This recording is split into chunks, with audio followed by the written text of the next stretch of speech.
Hello বন্ধুরা, কেমন আছো তোমরা? নিশ্চয়ই খুব ভালো আছো, আমিও ভালো আছি মোটামুটি।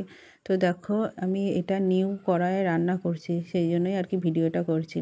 তো আমার যে ননস্টিকের কড়াইটা আছে সেটা একটু ছোট, তো নতুন এটা নিয়েছি। তোমাদের পুরোটা দেখায়নি আর কি, শুধু জাস্ট রান্না করছি প্রথম দিন, সেই জন্য আর কি ভিডিওটা করছি। প্রথম দিনই উদ্বোধন করলাম কড়াইটা, এটা জন্মদিনের পরের দিন করছি আবার।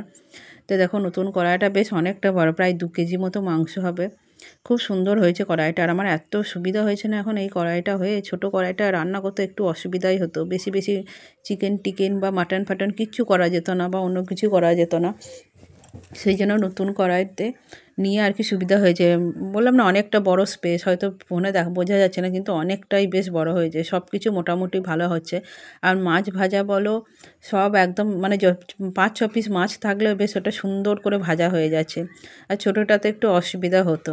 তো যাই হোক, তো নতুন কড়াইয়ে বেশ রান্না করছি, আর এক হাতে ভিডিও করলে জানো তো কতটা অসুবিধা হয়। তো এটাতে চিকেন করছি, যেহেতু জন্মদিনের দিন বিরিয়ানি হয়েছিল, তাই জন্য তার পরের দিন এখানে চিকেন কষা করব। সেই জন্য ভাবলাম নতুন কড়াইটা যখন নিয়েই এসেছি, তো তাহলে ওটাতেই করি।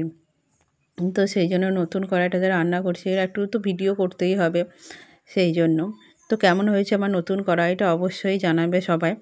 আর সত্যি ননস্টিকের কড়াই রান্না করতেই ভালো লাগে, ওই টিনের কড়াইগুলো একদম ভালো লাগে না। দেখো, এখানে 800 মাংস আছে দেখো, কিন্তু দেখে কড়াইটা এত বড় দেখে মানে কইটুকু লাগছে, ব্যাস কথা বলতে বলতে বা তোমার ভিডিও করতে করতে এক হাতে করে দেখো আমার হাতাটা গেল পড়ে একদম মাংসের উপরে, আবার ওইটাকে মাজতে হবে। তো যাই হোক, বেশ কড়াইটাতে রান্না করে বেশ খুব ভালো লাগছে। আর এখন তো আমি এইটাতেই করছি, মানে কি বলবো। আর ছোটোটাতে টুকটাক যেগুলো ভাজাভুজি সেগুলো করছি, ডিম ভাজা বলো বা মানে ছোটোখাটো যেগুলো আলু ভাজা বেগুন ভাজা ওইগুলো করছি।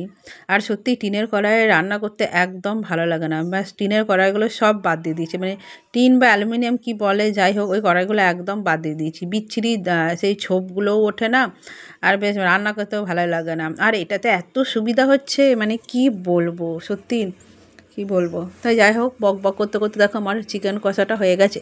জানি না ফোনের মধ্যে কালারটা কেন এরকম আসছে, বাট কালারটা পুরো একদম লালচে লালচে হয়েছিল।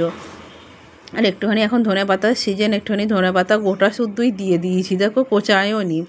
কিন্তু আমার মেয়ে বর কেউ ধনেপাতা ভালোবাসে না, মানে তরকারিতে দিলে ধনেপাতা ভালোবাসে না। আর তোমাদের তো সেদিনকে এই দেখেছি 1 শিশি ঘি, তো কার্পণ্য করবো না বাবা, চিকেনেও একটুখানি ঘি দিয়ে দিই।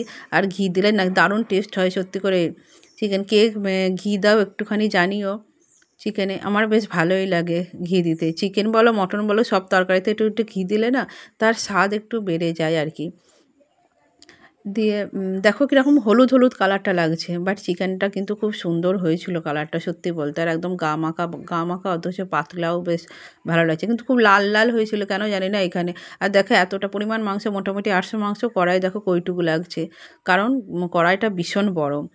তো তোমাদের যদি ভিডিওটা ভালো লাগে থাকে অবশ্যই লাইক কমেন্ট আর সাবস্ক্রাইব করে পাশে থেকো। আর কেমন হয়েছে আমার চিকেন কষা উইথ আমার নিউ কড়াই সেটাও অবশ্যই জানিও। তো ভালো থেকো, সুস্থ থেকো, এখানেই ভিডিওটা এন্ড করছি। এরপর তো খেতে হবে বলো গরম গরম। টাটা, বাই বাই সবাইকে, টাটা।